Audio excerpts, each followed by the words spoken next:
everyone, what's going on? Welcome to a special edition of the Retro Gamers Podcast. You know what that means. We're talking new stuff. Larry here. And Anthony here. What's going on, Ant? How are yous? I'm doing all right. I thought special editions were just that, we're special. Well, there's a degree. There's a degree of special that we are, yeah. So, yes, very true. Just hasn't hit yet. I'm doing all right here in LA. Everything is good. Another lovely week working from home. There you go. And that's really all there is to report. I am so done working from home. I can't. I am so not done working from home. Can I tell you how much? I can't tell you how much I enjoy working from home. Yeah, my commute is 5 seconds. And I'm still late almost. Yeah, well, I'm always on time. I've always been on time. But still, I have to say, like, I've been wanting a work from home type of situation for a very long time. So I'm actually really, really happy. And I've grown quite accustomed to it. There you go.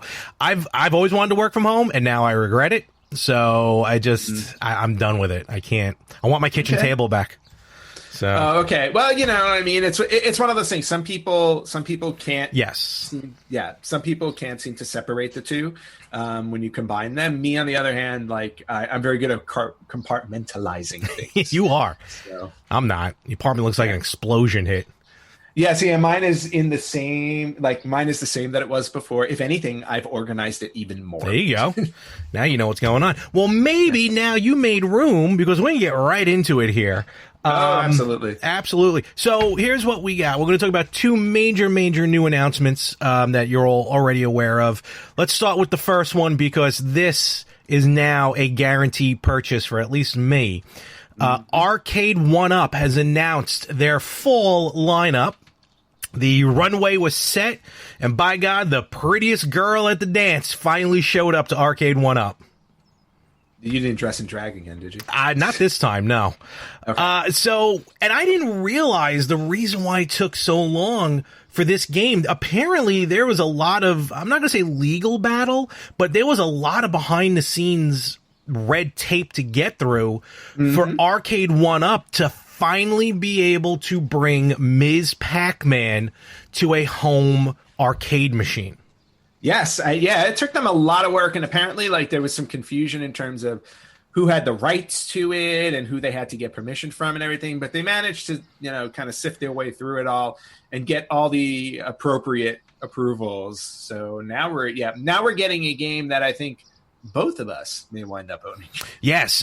So happy to see Ms. Pac-Man. Legal battles aside, definitely long time coming, especially with all the regular Pac-Mans that they put out. They have like 3 or 4 different cabinets and tabletops and everything.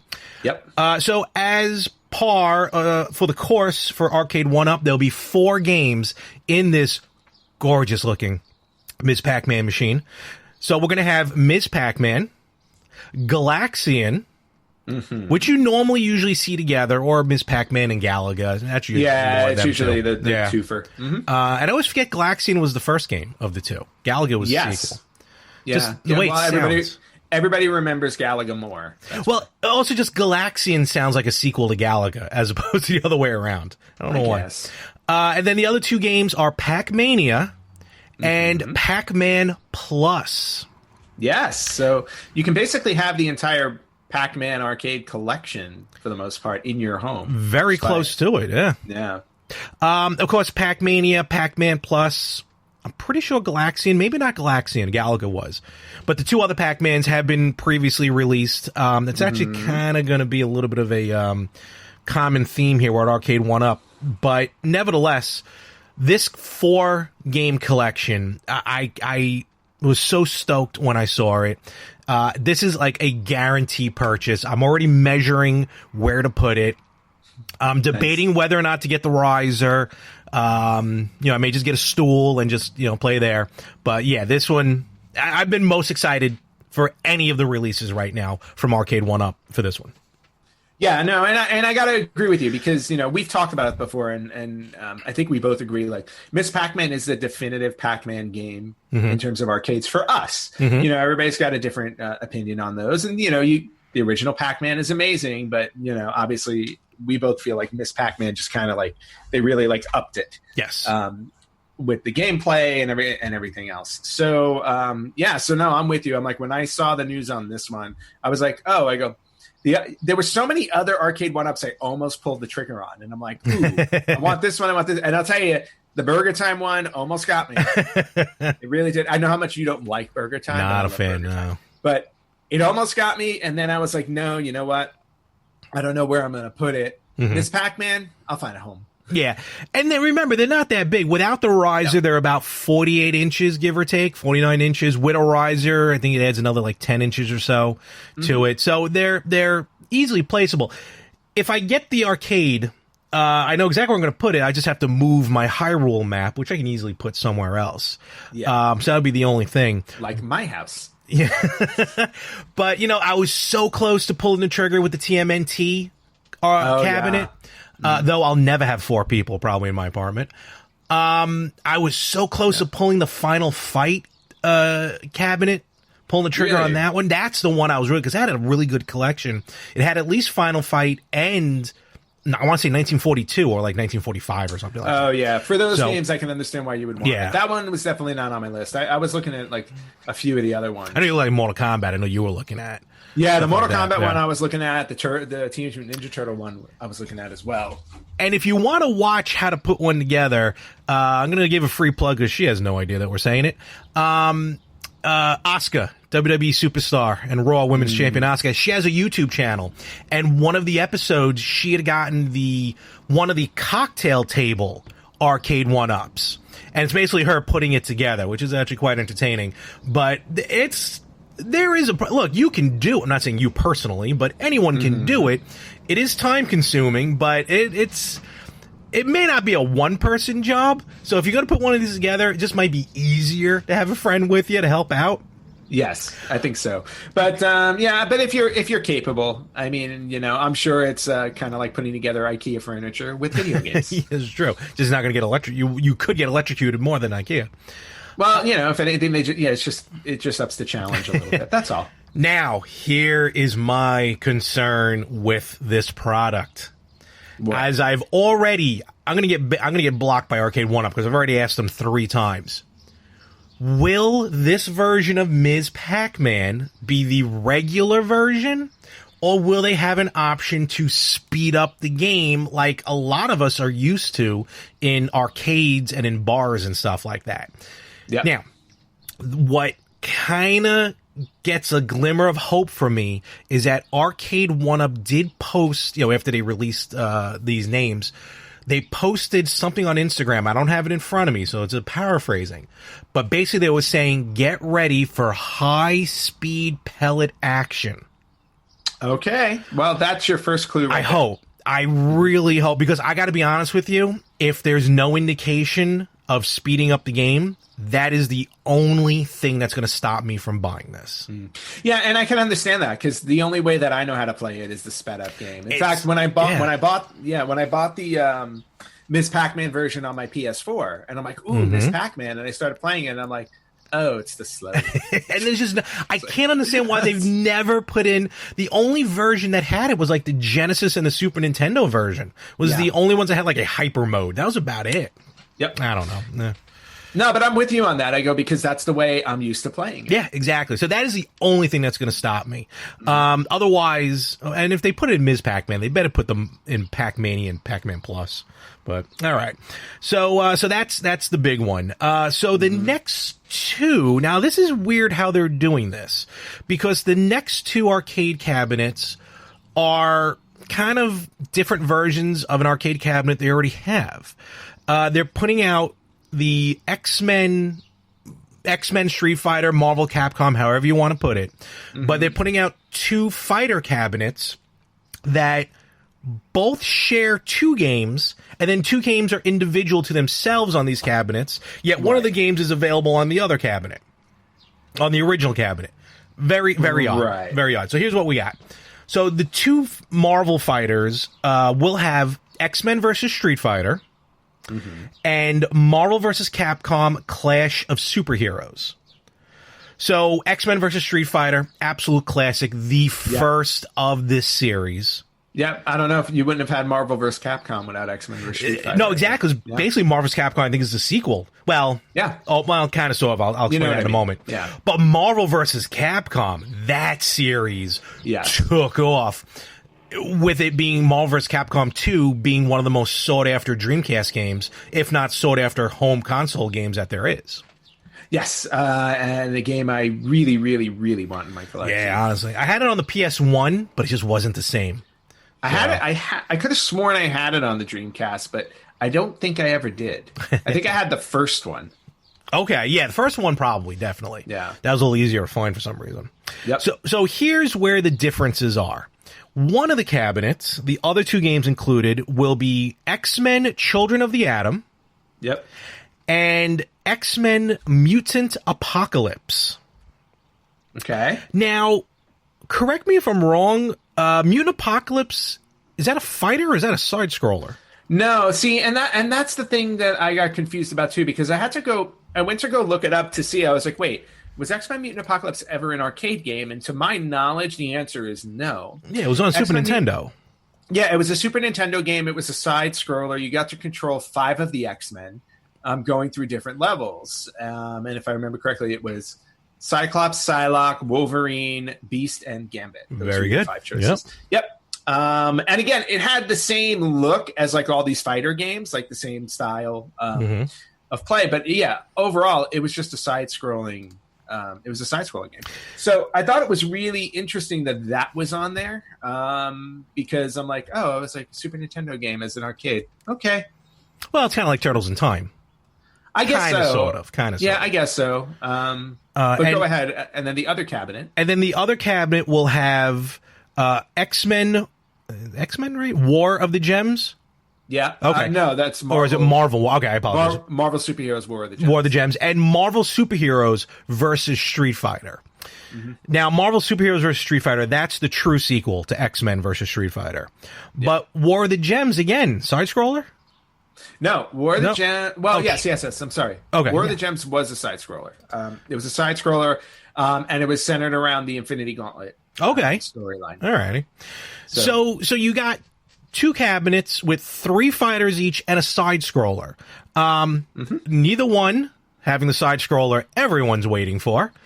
But and that's the problem with both of these. And I have to say, I was really disappointed when they announced these, and the one game that was missing was the one that I wanted the most in an arcade, X-Men which is Arcade. X-Men the arcade game. Yeah. Now I do believe, though, much like Ms. Pac-Man, I think getting that arcade game home like this is going to be a legal struggle, which is why we never really saw it released on home consoles except for that one time. Yeah. I don't know why there's a legal struggle on that one, because here's what I think Arcade1Up is doing, because clearly they've gotten the license from Marvel, right, to do these games. I'm wondering if they're holding off on the X-Men arcade game to do another 4-player cabinet with other games, or they're waiting to do a 6-player cabinet, or one or the other, which would be ridiculous. Yeah, but I don't think there are any other 6-player games you can put in there. No, that's the problem. It would Not just really. be that. Yeah. So that's why, I'm wondering if maybe we'll see X-Men, the arcade game, come out in their next 4-player ensemble, basically. But also remember, it's not just Marvel. They got the rights to Marvel, but I think it was Konami who originally put the game out. So they got to get, I'm assuming they got to get the rights from from Marvel and from Konami or whoever originally, and then there may be even a different publisher even deeper than that who may have because it's weird. Sometimes these companies have a right to put them in the arcades, but they don't have the rights to put them in home console. Again, you saw that with the X-Men. You saw it with the Simpsons, except for that one time. And that's another cabinet people are waiting for, are the Simpsons. I think that one would be a big seller as well. So I would like to think the holdup is maybe just more of a struggle, a legal struggle. You're right, though. Maybe they're trying to come up with the technology to do a budget-friendly 6-player arcade cabinet for the home, which would then involve 2 screens. That would be pricey. You can get away with the 4-player, don't get me wrong, but 6-player is like ultimate. It would be. I wouldn't be surprised though if we just see a 4-player. Yeah, which is fine if they make one. I don't think that's too much. And I remember on the because I have it for the Xbox 360. You were able to, because it was like a digital download only. Yep. And one of the few reasons why I still own the the 360. 360. What was I going to say? Oh, yeah. Like, you had the option to switch between 4-player and 6-player. And it also changed the aspect ratio of the screen, obviously, because for more players. So it was pretty interesting. Yeah. But, you know, like I said, I don't know if Arcade1Up really needs to do a 6-player because, let's face it, nobody ever wanted to play as Dazzler anyway. Aw, I don't know who that is. So of the fighters, which one of these fighters were you, like, would you think you would enjoy the most? I would have to say Marvel Capcom. Okay. Yeah, I think so. Because basically it takes what X-Men Street Fighter has and it takes what X-Men Children of the Atom has. And just basically, you know, it's like just combining all of them and then adding more characters. So I think that's the way to go. Fair enough. And Children of the Atom to me is also the precursor of X-Men vs. Street Fighter. So if you really were to go back to the very first one, I'd go back to Children of the Atom. And if I'm not mistaken, I think I still own Children of the Atom. For what? I think I still have Children of the Atom on my PC. PC? Oh man! All right. Yeah, because I remember it coming out on PC. Flipping through, let's see. Scroll. Yeah, it is not in here, but I actually remember having it, and I think I still have it in its jewel case somewhere. Okay. It's just hiding. It's somewhere to be found. But but I do have it in my collection somewhere. All right. Cool. So, all right. So those are those cabinets. Then a third, not a cabinet, but and this they've talked about previously, but now we're finally getting some more details. Very limited. There will be for the first time, a Arcade1Up pinball machine. Yep. Now, this pinball machine, though, will be a digital pinball machine, but housed in kind of a smaller than regulation size pinball cabinet, which I think is pretty cool.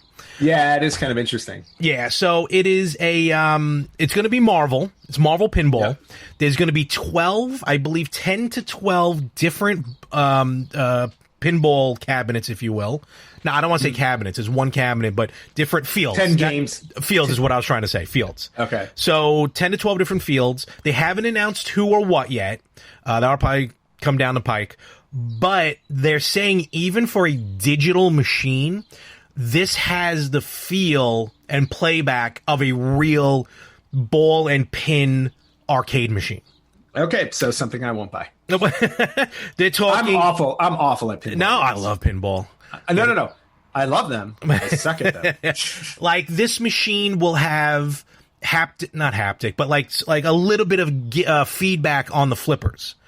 So it feels like actual flippers. Cool. It will have some, whatever you want to call them, mechanics where if you kind of nudge the machine a little bit, you can nudge the ball, which you'll be able to do in play. Of course, you nudge too much, you get a tilt, and you lose the ball. Obviously. And then from the trailer that I saw, the field almost looks, I'm not saying it's going to be 3D, but there's definitely some really cool animation to it, to the field itself. Nothing that I think is going to impact the play of the game. You know, like Hulk isn't going to come out and just pick the ball up and throw it across the field, because you can't do that in an actual game. But I think this may be for pinball aficionados. I think you'll like this, and it's being co-made with Zen Studios, who's put out tons of pinball games on the home consoles, and I've played some of them, and they're actually really fun to play, even on a television. Okay. Fair enough. Like I said, I love pinball games. I'm just not very good at them. This is not something like if I had to say, what can I make space for in my house? This would not be at the top of my list, unfortunately. But I do believe that it looks really cool, and because it's Marvel themed, who knows? This may be one of those things where I just be like, one day I'm like, yeah, okay, fine. Why not? Just why not? Yeah, sure. What's the worst that can happen? Electrocution. No, not from this company. And then finally, and this was of big speculation because we were trying to figure out what it was. So before they announced these games, Arcade1Up put a picture on Instagram with silhouettes. And, obviously you can tell the pinball machine won and the other two just like regular arcades. But then you see this fourth silhouette, and you're like, there's something about it, because there's something that was protruding from the front of the arcade machine. So, with some people chiming in online, some of my friends I talked to, had different things from maybe it's Afterburner, maybe it's Lethal Enforcers, it could be a flying yoke or a handgun or something. Turns out to be the butt of a rifle, because we are getting Big Buck Hunter arcade cabinet, which I think is really cool. It's one of these machines that you really saw more like in a bar or in a like in a Buffalo Wild Wings is where I see these. Kind of in line with Golden Tee Golf. Like, you don't really see that in a regular arcade, but you'll see it like in a bar. And Big Buck Arcade, Big Buck Hunter, great game. It's going to have 2 rifles in it, so it's the first light gun game from Arcade1Up. Yep. And the 4 games that will be included are Big Buck Hunter Pro, Big Buck Hunter Pro Open Season, Big Buck Safari, and Big Buck Safari Outback. So looking forward to that one as well. That one's I've played a couple of them. It's very cool, and very the way the accuracy on the rifle is very, very on par. So that's an interesting choice. Okay, I will leave you to assess that one. I've never played it. I'm not much into buck hunting. So if I was going to see it, no, to be honest, if I was going to see a shooter game that Arcade1Up should release, it would either be Lethal Enforcers, or House of the Dead, or my perennial favorite, the T2, Terminator 2. Oh, yeah. That's what some people thought this one might have been as well. Yeah, I would love to see that one for a home arcade. Yeah, but this, to be fair, though, Big Buck is all over the place. So this is definitely... Big Buck is Big Buck is very, very popular. So I can understand why they went with that one. Obviously, they got the rights to it. So so it makes sense. It should be really cool. Just set that right up next to your golden tea in your bar in your house, and there you go. You got a nightclub. So done. All right, so these are the 5 cabinets. All in all, Ant, I would say very good choices. No. I think so. I mean, like I said, I've been hesitant about dropping money on these, and not just because of the money aspect, but just because of making room. But I can only hold out so much longer. Yeah. So these games are slated for the fall. We don't have an exact time frame, but again, sometime in the fall, you can sign up to get notified when more information becomes available at arcade1up.com. So that was cool. Very cool. All right. Yes. And with that, that wasn't the only thing that was information. No. We've got bigger news. Yes. We've got much, much bigger news. We do, because finally, even though YouTube blocked me from watching the videos, really? I'll get into that in a second, because I almost put my remote through my television. We finally got some detailed information, hardware reveal, and gameplay reveal for the PlayStation 5. Yes, and to sum it up in one word, wow. Which is kind of the summary every time one of these new gen systems come out, to be honest. So yeah, well, but this one, sometimes though you see them and you're like, okay. There've been some that I've just been kind of a little underwhelmed with. I can think of the Wii U reveal, and I'm like, no, and it wasn't even that it was a terrible thing. It was just like, no, I know it's kind of just the Wii, but different. So that's how I felt about it. So the PlayStation 5, they had a live, not live, state of play. Yeah, kind of, not even a state of play, but kind of sort of, it debuted, if you will. So I go to watch it on YouTube. Now, here's the weird thing. On my television, this is where I was able to watch it on my phone. I'm like, I don't want to watch it on my phone. I want to watch it on my 4K television, because they're probably going to show games in 4K, which they didn't. Because the YouTube feed wasn't 4K. But for some reason, both the YouTube app on my television and the YouTube app on my Apple TV both put age restriction on me, so I couldn't watch those PlayStation videos. Because you were too old? I don't know why. I have age restriction off. I don't get it. I'm sitting there. I'm like, what is going on?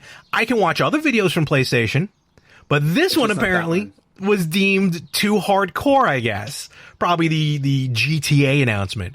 But I mean, I was flipping out. But I just casted it from my phone onto my TV anyway. But I don't understand, because I've watched some violent things on YouTube, and I've been, like wrestling, and I've been able to see it. I know the things you watch on YouTube. What? Yes. Or YouTube Red. And I don't have YouTube Red. It's YouTube Premium now. Excuse me. And I couldn't. I logged off. I logged back in. I deleted the app. Oh, forget it. So I had to go back and rewatch some stuff. But bottom line, this PS5 is looking fantastic, and it looks probably hardware-wise the most futuristic system that they've debuted yet. Oh yeah, no, there's no question about that. And might I just say, it looks a little weird. It does. It does look a little Vulcan. They went with the sleek curvish, curve kind of design thing. And yeah, to your point, it's like looks a little science fiction like. The color scheme, like going with the black and white. The black and white. Definitely, obviously a change from the standard PlayStation, because what we're used to obviously is, the original PlayStation was just a gray. Well, it's usually just a solid color, yeah. Yeah, it's usually a solid color. It was like a solid gray, and then everything since then has been a solid black. So they've definitely decided not only to play with the black and white scheme, but they basically just ensured that I'll be spending a lot of money on cleaning wipes to keep that thing clean. So, yeah, very too tinted, very, very odd. But let's get into first the hardware aspect of this PS5. Shockingly, which I like, they will have 2 models. Yes. So they're going to have... which one you're getting. They're going to have the traditional PS5. Well, they're all traditional, I guess, at this point. But they're also going to have a PS5 Digital Edition. Which Xbox did this. Xbox did an all digital edition as well. Basically, the only difference is the digital edition has no optical drive, so I can't put any CDs or DVDs in. Right. Which for me is fine. I know for you, Ant, you would go for the regular one with the optical drive. Absolutely, because the biggest issue I have is what am I supposed to do with my PS4 games that carry over? Well, they didn't announce. They didn't say a word about any backwards capability in this video. Well, but it was previously announced. But it was previously announced that there would be backwards compatibility, to the point of where they said like the top 100 games on the PS4 would be able to be played on the PS5. So they didn't include what those were, but that was just as to starters. It's kind of like the way Xbox One started to go back and allow you to play games from 360 and earlier. It's just that it took time for them to obviously transfer them over. Yeah, but here's why I'm not putting any faith in the backwards capability, because originally it was going to be backwards capable all the way back to the PS1. Then they said, nope, the PS4 is going to be fully compatible with the PS5. Then they said, all right, only the top 100 game. So until it's released, I'm assuming this system is not backwards compatible. Okay. So because they've officially announced that it would have some type of backwards compatibility, then I think they will. Well, until I see it, I ain't buying it. I mean, I'm buying it. I'm literally buying it. It doesn't matter. You're buying it. I'm buying it. I hope I better be saving some coin here, because I'm not getting an optical drive, so that thing better be a little cheaper. Well, that's what I was going to say. I think they're specifically putting out these 2 versions so that there is a less expensive option on the board. I'm anticipating that the one with the optical drive is going to come in at a higher price than anybody is anticipating. Probably because it's going to play up to UHD Blu-rays. Yeah, so. Exactly. Yeah. So, obviously they haven't released a price for the PS5, but I have a feeling that you're going to get hit with a really high number on that one. And then they're going to be like, but you can get the digital one for $100 or $150 cheaper or something like that. Hopefully. We will see. Let's see. What else you got?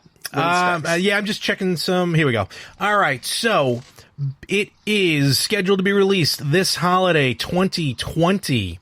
It's got an 8-core AMD Zen 2 variable frequency up to 3.5 gigahertz, 16 gigabytes GDDR6 SD RAM, and storage. Custom 825 gigabyte SSD. Removable storage is in there as well. The display can go anywhere from the very cheap 480p all the way up to an 8K UHD television. My God. Woo. I gotta buy a new television for this thing. We're gonna be living in these games. I can't wait. HDMI 2.1 input, and then everything else is kind of pretty standard from there. Let's see. Well, it does. All right. So yeah, most PS4 and PlayStation VR games backwards capability. Again, I'm gonna wait and see on that one. And otherwise, the biggest thing, obviously, there's going to be some major upgrade with the hardware. Before we get to the games, though, the controller, I think, is going to, and we talked about this before, the controller, the input, is going to be one of the major factors. And they're really, this new controller is so built with feedback in mind to the player. Yep. So that's going to be interesting. Has a strong haptic feedback. Almost all the buttons. As they said, like an example, you can feel the tension on a bow if you're pulling back on it when you're hitting the trigger button. And probably feel it release when it goes. That's going to be pretty interesting. The little thing that I like about it, I consider it a little thing, is that there's a microphone built into the controller. So really all you need is a headphone and you got online capability to chat. You don't have to worry about going out and buying a high-end controller. I mean a high-end headphone. You also don't necessarily need to buy headphones at all because you can always get the feedback through your television. Or the speakers I think on the controller itself. Exactly. So you don't need to sit there wearing a headset if you don't want to, which is great. Yeah, but if you're going to play a game like PUBG or something, you want to get headphones. Yes, I know. To hear everything. Let's see, what else? Other than that, really nothing else new on the controller side of things. Mm-hmm. It looks like on the PS5 there is a USB port and a USB-C port. So that's going to be interesting. Yes. And I have to say, one of the things that I really am hoping for on any next-gen system, because this is the struggle I'm always having with my current one, more USB ports. Well, this one looks like there's only going to be one. So yeah, which makes it even worse because it's like right now on my PS4, I have my USB drive, not USB drive. I have a hard drive, an external hard drive hooked up to it to expand memory. So that automatically takes up one of the two ports that are in the front. And then in terms of charging if you want to charge your controller the old-fashioned way with a wire, that takes up the other port. There's a USB port on the back. Yes, I understand that. Okay. But I think I'm using that. I'm trying to think if the VR uses that. No, that has its own. Has its own ports. It has its own input. Yeah. Oh, and can I say bravo to Sony for letting us take our PSVRs over to the PS5? Because I don't want to buy that thing again. I just don't. I'm very happy with my PSVR. I don't need to have two of them. So when I was looking at this thing, the way it's designed, very pointy on the top. It's got these giant fins for the fans, for the heat to escape. I'm looking at it. I'm like, how the hell are you supposed to lay this down horizontally? It almost looked like it was built to be vertical. Yeah, and they a couple of things I saw online too is they did a comparison of all of the major systems that have been able to be put up vertically. Yeah, and this one's taller than all of them. Oh, so this is definitely a bigger machine. Okay. Or I should say the biggest machine vertically, and as a result horizontally, than any other system that has ever come out. All right. That was one of the things I read. The other thing that I read, which I thought was interesting, is that there have been a lot of complaints on the PS4 about its cooldown factor. Because if you listen to your PS4 when you're playing certain games, especially newer games that came out, because the PS4 is 7 years old, newer games now are so involved in details. Like if you think of Red Dead Redemption 2 and GTA 5 and stuff like that. Yeah. Right. So sometimes your PlayStation sounds like a rocket ship ready to take off. I go, because the fan is going so hard to keep that thing cool. So apparently Sony took those comments and they put a lot of effort into creating a cooldown system that is very powerful for the PS5, but also quieter. All right, that's good. So, yeah, which is really good because, like, if you obviously we've seen some trailers and we've seen what this thing can do, so it's definitely going to need something like that. So here's something I just read as well about the PS5. So again, you mentioned Red Dead. There's it's a 2-disc game because 1 disc is for pure installation. That's it. It's an entire disc to install the game. So that's why I'm like, look, even though you have the games physically, you still got to install them you still spend an hour and a half installing them. Yeah. So here's something. The disc is almost just to allow you access to it. Final Fantasy VII is the same thing. There are 2 discs. There's a data disc and a play disc. Yeah, it's almost every game now. Yeah, it's crazy. So here's something I read, though. I'm getting this from Wikipedia on the PS5. So I quote Wikipedia, through game installation from a disc is Though game installation from a disc is mandatory as to take advantage of the SSD, the user has some fine-grained control of how much to install, such as only installing the multiplayer components of a game. So that's pretty interesting. Which I kind of like, because some games, like perfect example would be like a Red Dead Redemption 2, or Resident Evil 3 is a good version for comparison because it has an online multiplayer game as well. Once you finish the story mode in a game, that's it. You're done. It's like you don't really need to go back to the story mode.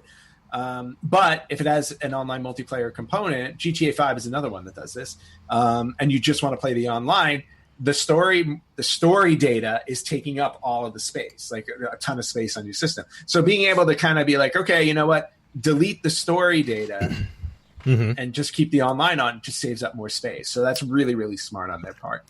So, not only was the controller and the system debuted, but they also debuted some peripherals for the PS5. Do you mean peripherals? Yes, the peripherals. So yes. they have a brand new HD camera. Yep. A sleek-looking media remote, I must say. A set of first-party headset. So even though we were like, you can do it right through the controller, you still want that headset to get that 3D sound to it.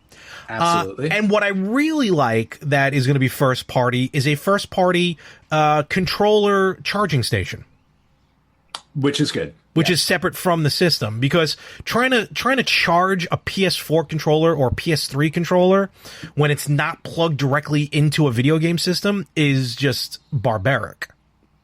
No, that's not barbaric. It's just a little annoying. No, it's and I read why. It was something to do with the way the controller needs to charge a regular standard USB to mini or micro USB is missing on purpose, because it wasn't designed for it, is missing like a wire or something that causes the feedback to go back and forth or something.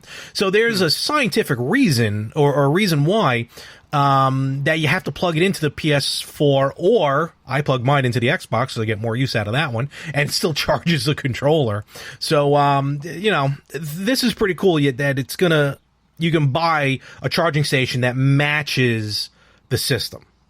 Yeah, and I think that's really great. Like I have for the PS4, I have a separate charging system which charges my controllers and my PlayStation Move controllers all together, and it holds my VR headset. Oh yeah, I had that. Yeah, yeah. So like I have a third-party thing for that, and it's brilliant. It's perfect. It holds everything. So yeah, PlayStation coming out with that right out of the gate, very, very smart. Very good. So that's hardware. Let's talk software. Yes, absolutely. Because I mean, there were a ton. 27 games announced. Oh man! Not all for launch date, of course. Yeah, no. But still, 27 games to get you excited about investing in a PlayStation 5. And I have to say, they could have probably displayed like half of these, and I would have been sold. Hell, I think I was sold before this event even came out, just based on what I was hearing. So, or based on pure history. Or based on history, yeah. Because at this point, I'm like, look, I I was a diehard Xbox 360 guy. I was huge into Microsoft, and I'm like, okay, I go, this is my thing. I go, so much so that I never bought a PS3, and I still don't have one. And this is coming from a guy who doesn't play Halo. Like I was just a huge Xbox fan. So I went the 360 route. I went the Xbox One route. I didn't go PlayStation 4 until maybe 2 years ago.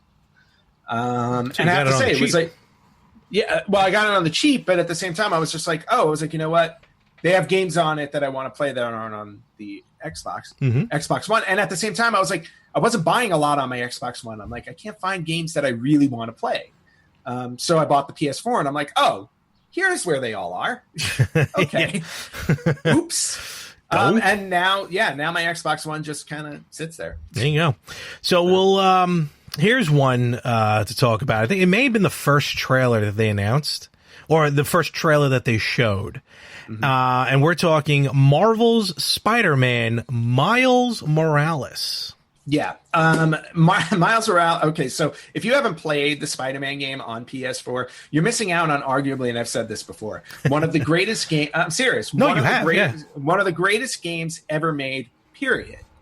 Absolutely. Just, and again, being somebody who was born and raised in New York, it makes it even more special because when you're web slinging through New York City, it's New York City. Granted, they've added a couple of things, like our New York doesn't have the Avengers Tower and stuff like that. No, you sure? I would know, unless it's cloaked, or they're going to add it, which would be really. Can you imagine if somebody said we're going to build the Avengers Tower? Oh, forget about it. But anyway, you're swinging through New York, and it's New York. It's like I'm swinging through there, and I'm like, I'm recognizing buildings. I know exactly where I am. I'm like, this is like amazing, to say the least. Yeah, I know. Like just swinging around Madison Square Garden. I mean, it's just so cool. And then obviously, a game is only as good as the story mode, and the story in the Spider-Man game, unbelievable, absolutely unbelievable. Takes you on a great ride. They nail all the characters. Everything is great. So coming out of the gate and saying we're going to have Spider-Man Miles Morales, who was in the other Spider-Man game. He did make an appearance. Okay. And he was part of some of the story. Spoiler. Well, if you haven't played it by now, I'm sorry. I know you just bought it recently. I did. I still haven't played it yet. Yeah. Yeah. You just need to start it. I guarantee you'll be stuck on it. Again, what all the puns? I don't mean to do that. Oh, look at that! I didn't even get that. That one went over my head. All right, fair enough. A lot of things go over your head. But anyway, Spider-Man Miles Morales. There was some back and forth about it. At first, they were like, "It's a standalone game," and then people were like, "No, it's actually just going to be an expansion of the other Spider-Man game." And then Insomniac Games came out and said, "No. It's a standalone game. It's going to be shorter than the Spider-Man game, but it is a fully fledged standalone game." And it's coming out at launch. Done. Don't need anything else to get me to buy the system. That's all I needed. And then the trailer itself is amazing. Absolutely. And, I guess, Miles Morales getting a lot of play because of the movie, Spider-Man Into the Spider-Verse, which was awesome. So and getting a sequel. Yes, it is. Yes. 2022, right? I think, or something. I think so. So I mean, and the game just again, every game. It goes without saying, every game's going to look gorgeous on the PS5. Some of the gameplay or some of the mechanics in this new Spider-Man game look pretty interesting. Curious to know how that one's going to feel when you hit the button to fling the web, and you feel the torque on the webbing or something like that. So that's kind of what I'm thinking of now. Yeah, no, I agree. Yeah, because I'm curious to see if there's tension when you're swinging, and things like that. Yeah, it'll be really cool to see, or how it reacts when you're hit by somebody, or like a fist fight. Does a fist throwing or punch throw feel different than shooting somebody with? It's all going to be really interesting to see how it plays out. That, like I said, that was the definitive game for me. Okay, right there, and it's a direct sequel, as you mentioned, to the PS4 game. So another game that I want to mention, I'm not really my forte, but the games always look crystal clear, gorgeous on whatever system they come out on. they showed some reveal of Gran Turismo 7. Yeah, and I'm not a big Gran Turismo fan, but it's not because I don't like the games. It's because I'm not a racing game kind of person. Neither am I. Or at least, well, let me rephrase that. Not a traditional car racing game kind of person. Like I've played Star Wars Episode 1 Racer, F-Zero, Mario Kart. Yeah. Like those I like my racing games to kind of have something different to them as opposed to getting in a traditional car and racing other people. Just, I don't know what it is. However, despite that, I mean, the Gran Turismo series is known for how realistic it looks. Absolutely. The real driving simulator. Yeah, exactly. And I don't know how much more real you can get than this one. I mean, holy cow. I mean, I think it looks better than my actual car. The PS6 is going to come out with an actual Ferrari that you get into and drive around in the game. Basically. Like you'll be in the game. Yeah, no, I mean, we're heading in that direction. It's just going to be, we're going to have it's going to be like the Genesis activator, yes. Except, as soon as you step on it, you transfer into the game. We're getting to Ready Player One. We're getting to the Oasis. We're very, very close at this point. But the graphics absolutely stunning. Anybody who's a racing fan out there is going to want the system for this game. Yeah, absolutely. I mean, the reflection off the car, that's what I was looking at. The reflection off the cars, the reflection off the helmets, the way the light bounces off these moving objects. It's amazing. Crazy. And I can't wait to see what it looks like on a 4K television, let alone, like I said, I'm not even joking. I might be looking into an 8K television now. So we'll see how that goes.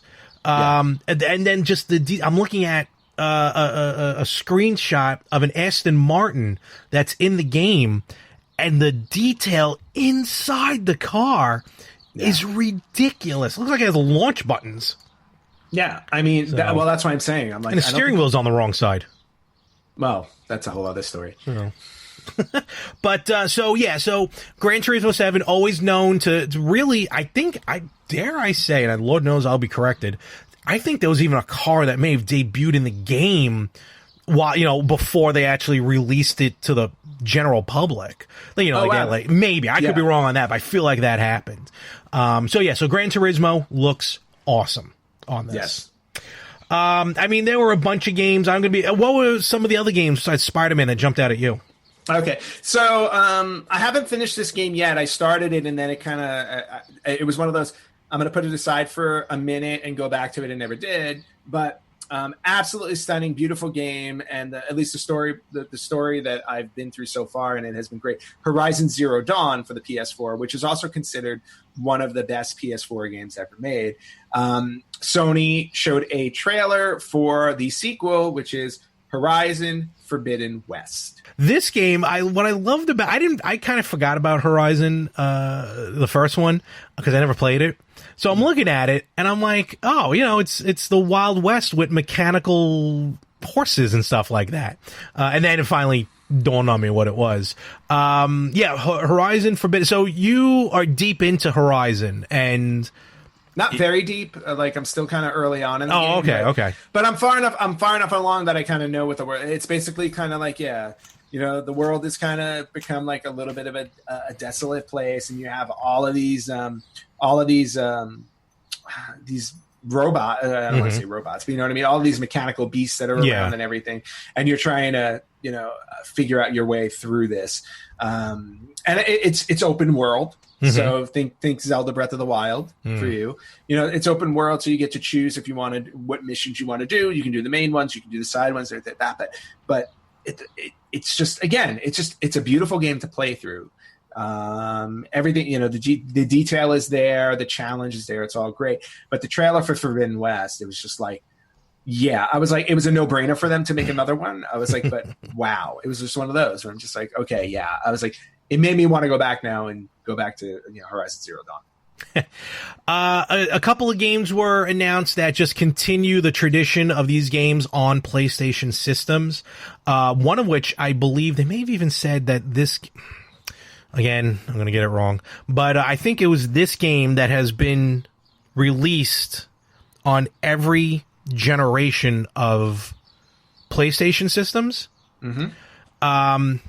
Ratchet and Clank Rift Apart. This game looks, I mean, the game looks really, really cool. There's a little bit of a different gameplay mechanic with this one. They're jumping through portals, they're going through dimensions. I think Clank ends up with a different version of Ratchet, in the trailer. It looks pretty good. And, Ratchet and Clank, I mean, I never saw the movie, but the video games have always been really good. Yeah, they're really fun, and what really spoke to me in this trailer is that when you watch him jump through these portals to these different areas and whatnot, and this is more speaking to the power of the PlayStation, there's no loading, there's no pausing, there's no slowing down. Everything is completely seamless. Like, he just shoots a portal out, he goes into a whole other world or whatever it is. We don't know fully what it is yet, but again, there's like zero lag, nothing. It's just like boom, you're there. And just that in and of itself, I'm like, okay, I was like, everything about this just looks amazing. And, but just to your point, like, the game looks good. The gameplay that they showed in the trailer, very fluid, very fun. And if you're a Ratchet and Clank fan, I mean, this would be a no-brainer. Totally. So there was also a game that I got to mention, and I feel like this is, you're looking forward for Spider-Man, Miles Morales, but I know which game you're actually looking forward to. And which one is that? It's coming out in 2021, and it's called Stray. You play as a cat. That's all the details right now. Sold. You play as a cat in this world full of robots, and it's coming out in 2021. I don't get. It looks like a Calico, I think you play as. I'm not 100% sure.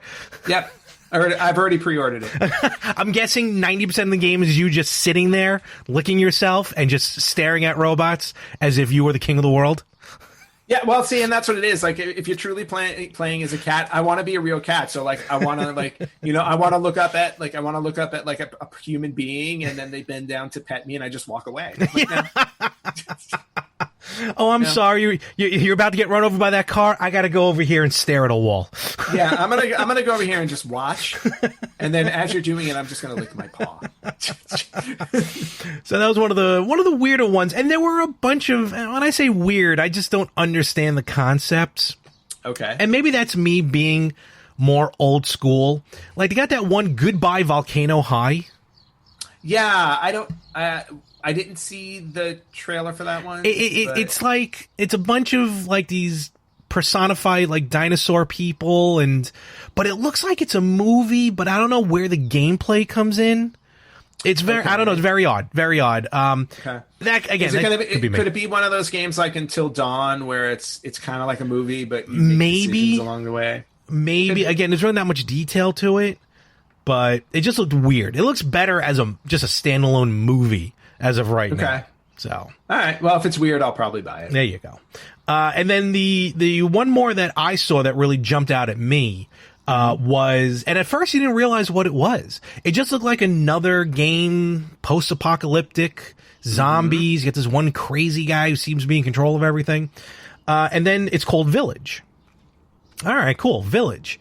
But then all of a sudden, the logo shines a little different, and then you see the Roman numeral 8 as we're introduced to Resident Evil Village. Yeah, and that was a nice little surprise. I don't think anybody was expecting that. And just seeing that was enough to get me excited about, Resident Evil.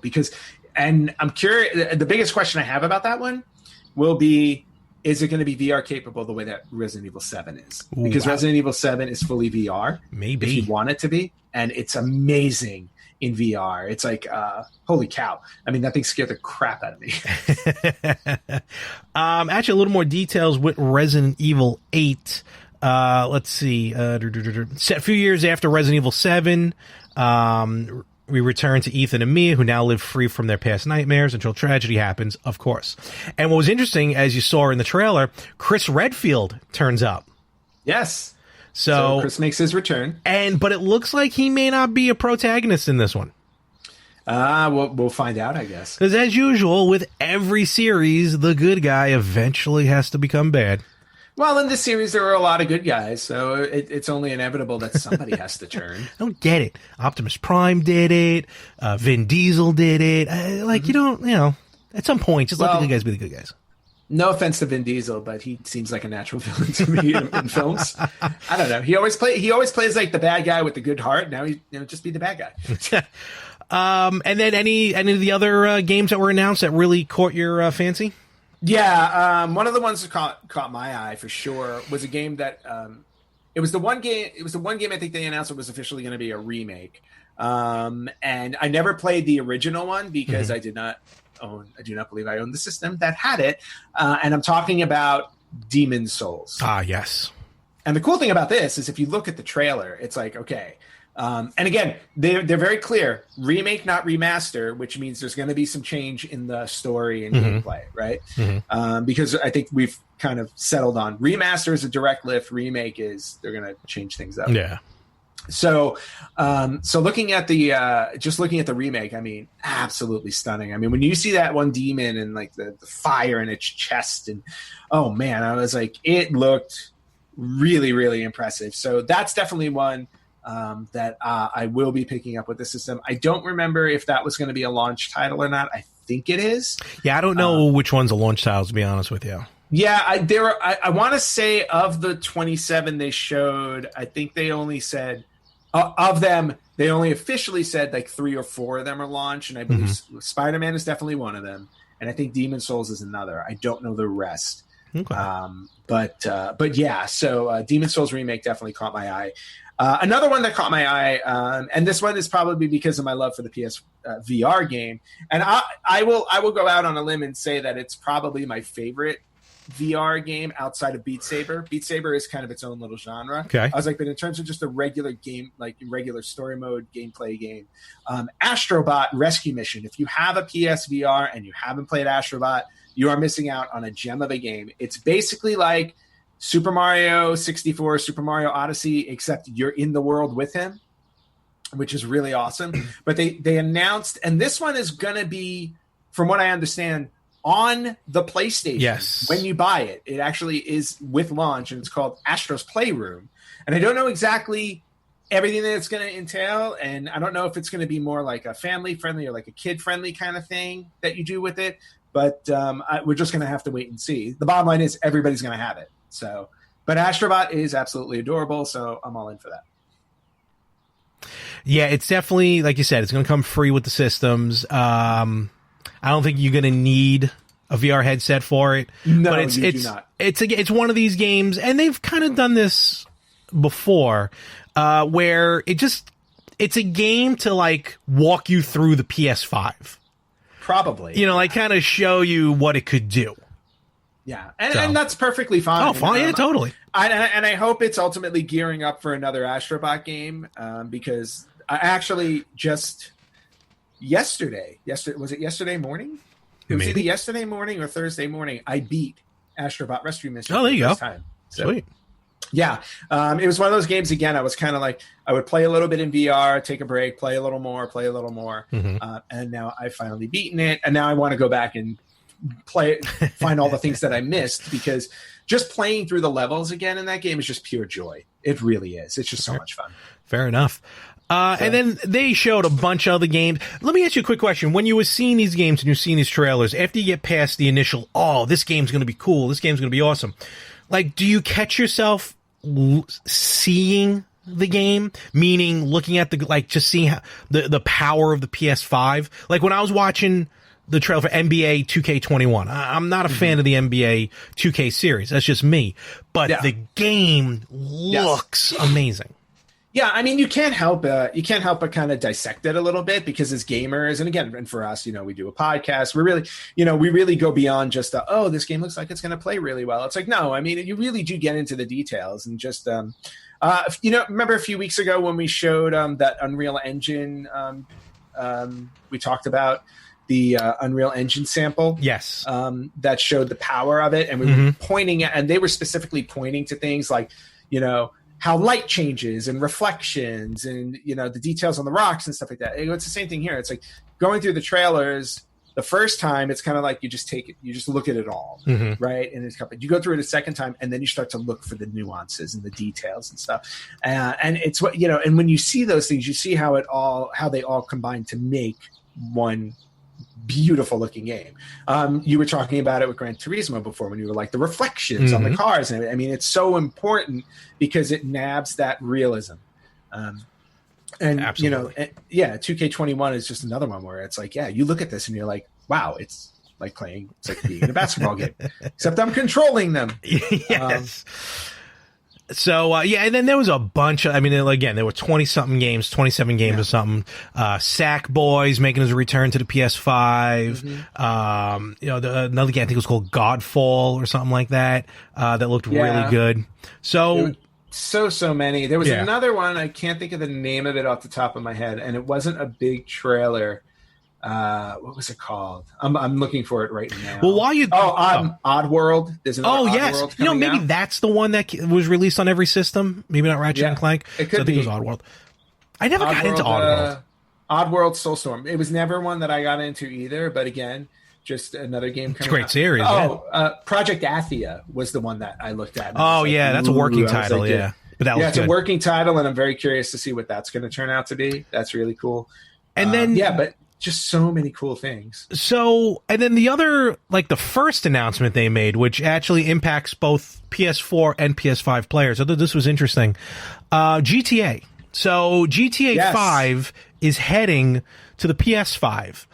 No GTA 6. GTA 5 has been around for about 20 years now. I think it just celebrated its 20th anniversary for GTA 5. GTA 5 came out in 2013. Oh, okay. I'm a little with off. the PS5. It's officially 7 years old. It was available on the PS3 and the PS4 when it came out. And it's still going hot.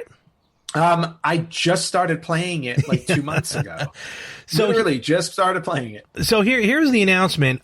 So GTA Online will be free at launch when it hits the PS5 next year in 2021.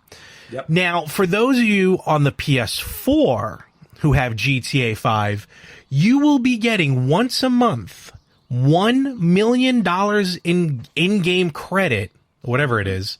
Just $1 million of in-game money. Every month until the launch of GTA 5 on the PS5. Yeah. So they're trying to keep people invested into the game, because I know you just started it, but Frank, co-host of the Better Half podcast, he's been playing the game since launch basically, and he says one of the hardest things, without having to spend real money because he is cheap, is to get that in-game money to be able to spend to upgrade your cars in your garage and stuff like that. So this is an incentive. Well, I find that kind of funny, and I wonder, like, I'm questioning when he stopped playing, because I can tell you.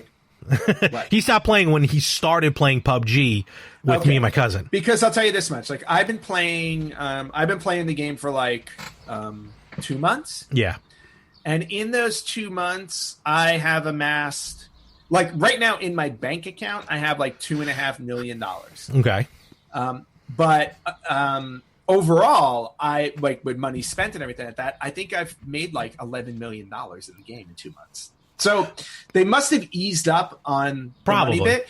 On top of that, also, if you are an Amazon Prime member, and you have a Twitch account, you get Twitch Prime benefits on GTA 5. So part of that is, if you play the game every week, they give you $200,000. Oh, that helps. As a Twitch Prime member. And then every month they give you Twitch Prime gives you some special things. So for example, when I first started playing as a Twitch Prime member, you were able to buy an arcade in the game for free. So you bought an arcade and they reimbursed you the money for it. So that's cool. So they're making a lot of incentives to keep you in the game. And now on top of that, Sony's saying, we're giving you $1 million a month. All you have to do is sign in and play once a month, basically, to get that $1 million. Yeah, basically. So it's going to be very easy for you to build up a nice bank account in the game. So the money part, I don't think, is a challenge anymore. I'll be honest with you. I guess not. Maybe not. Yeah. Tell Frank to put PUBG down and go back to GTA 5. Well, he's been playing PUBG and NHL 20, so we got to say. Okay. Yeah, see, I never bought NHL 20 because I just... Every time I buy an NHL game, I play it for a month, and then I just stop. I never get through a season.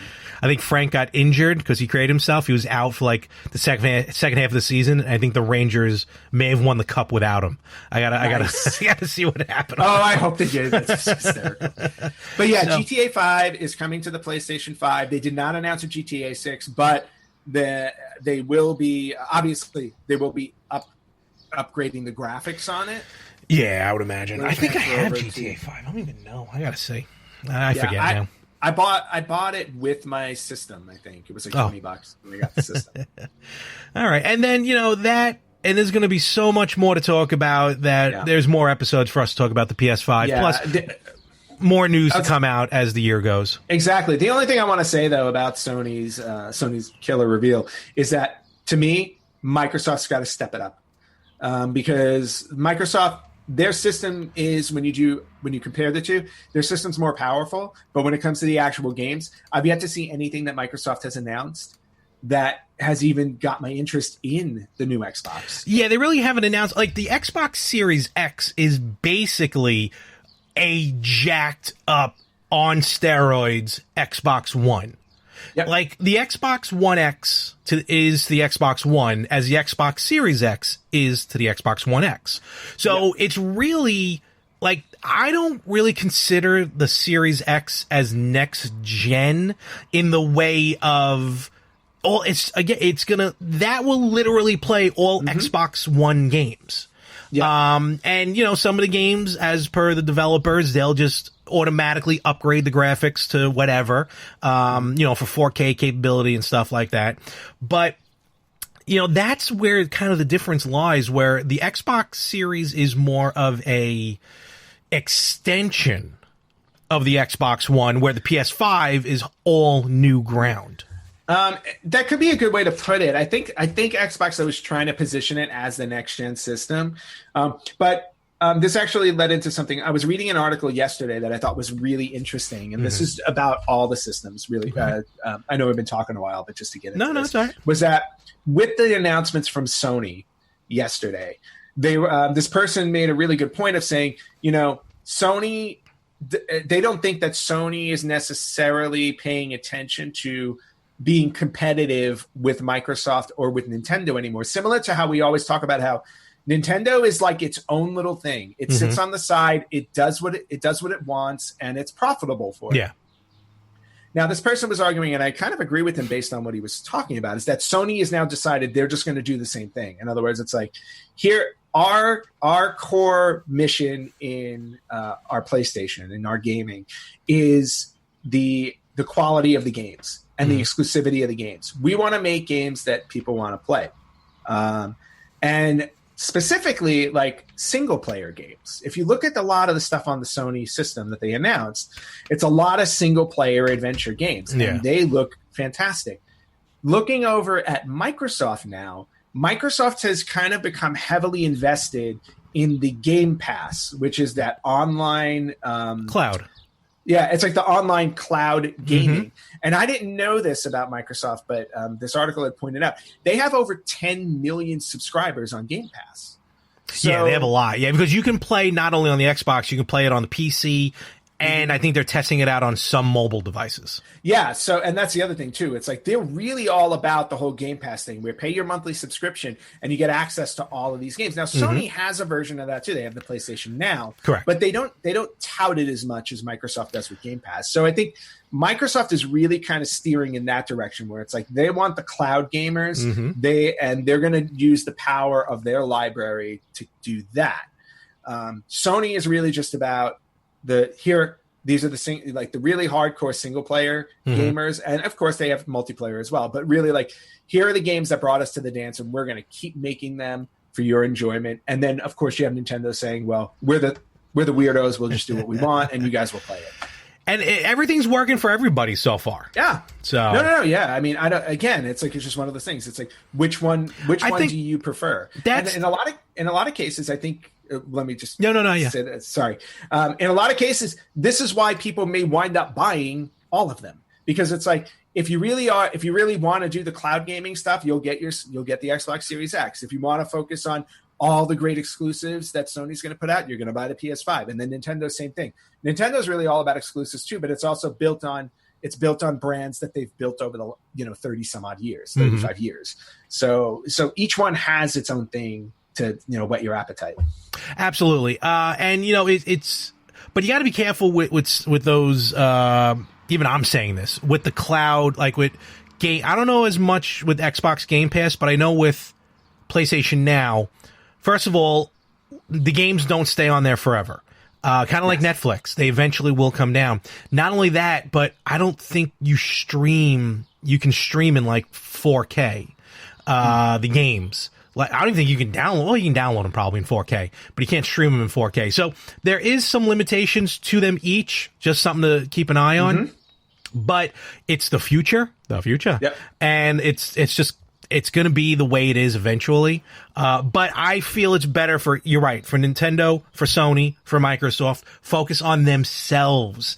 There was that time of competition, and they are still competing. That's what drives imagination. That's what drives products to become better, but not to be so cutthroat as it used to be back in the day. Like, you're for Xbox? Screw you. I'm for PlayStation. Exactly. Now they're like, you'll see like Xbox will tweet, hey, PlayStation, good luck on the launch of the PS5 or something like that. So, it's just the signs of the times, but I think it's better off for everybody to focus on themselves.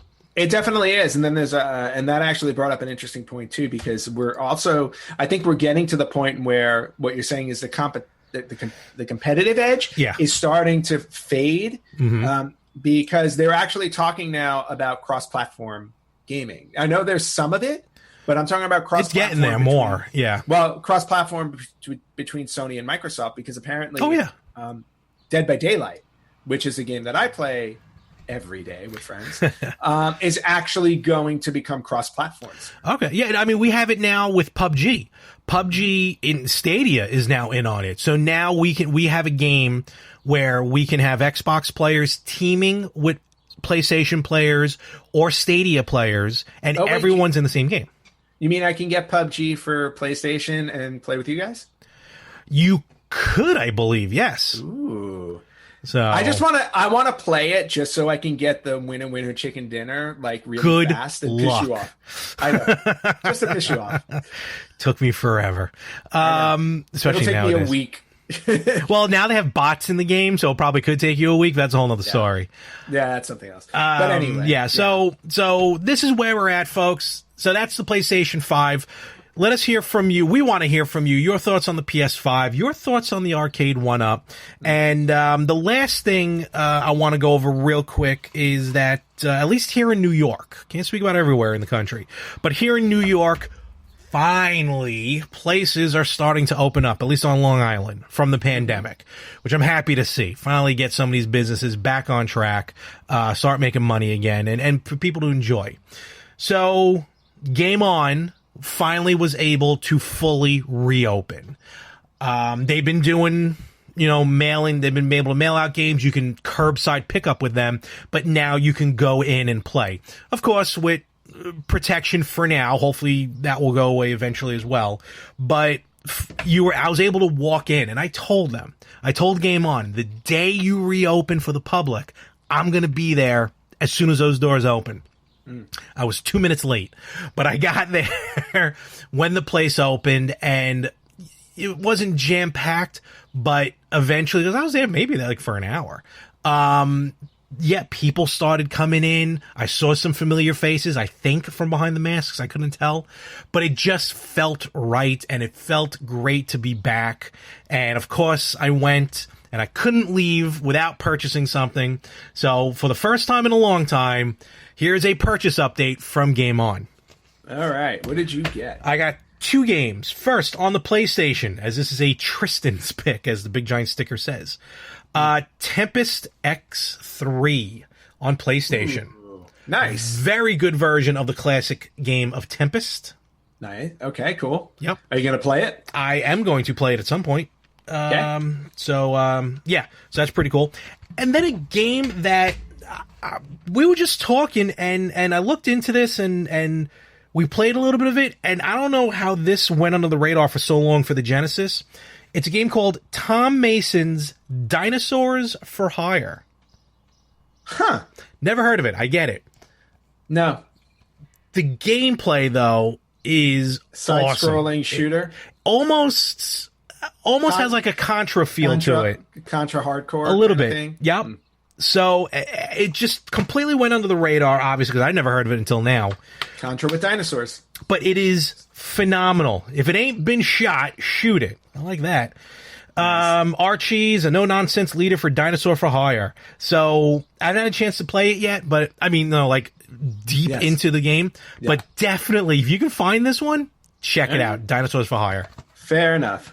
And those are my two purchases, and there will be more down the road. Very nice. I have not purchased anything within the last week. I am trying my best to get back to the games that I have not completed. That's why I finished Astrobot this week. Making some headway in Final Fantasy VII. Very good. What I really need to do is get back to my live streaming of Oracle of Ages, because I think it's been almost a month and I'm jonesing for some Oracle of Ages. You go a couple more weeks, you're gonna have to reset the game. Yeah, basically, it's like I still remember where I was. I'm in the dungeon level 4. Okay. Or level 4 dungeon, whatever. But yeah, I have to get back to that before it like leaves my brain. All right. So you know what? We will call this special edition over and done with. And Ant, where can they find us?